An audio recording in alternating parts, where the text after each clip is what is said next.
తెలంగాణ రాష్ట్ర గవర్నర్ తమిళిసై సౌందరరాజన్ రాష్ట్ర సచివాలయాన్ని పరిశీలించారు. అనంతరం సచివాలయ నిర్మాణం చాలా బాగుందని ప్రశంసించారు.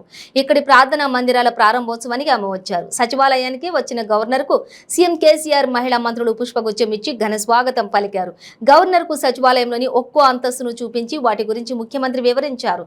అనంతరం శాలువా కప్పి సత్కరించారు. మహిళా మంత్రులు కూడా బొట్టు పెట్టి సాంప్రదాయ పద్ధతిలో సత్కరించారు. అటు తర్వాత కాసేపు మాట్లాడుకుని సీఎం కేసీఆర్ సహా మంత్రులు ఆమెను కారు వద్దకు తోడుకొని వచ్చి వీడ్కోలు పలికారు.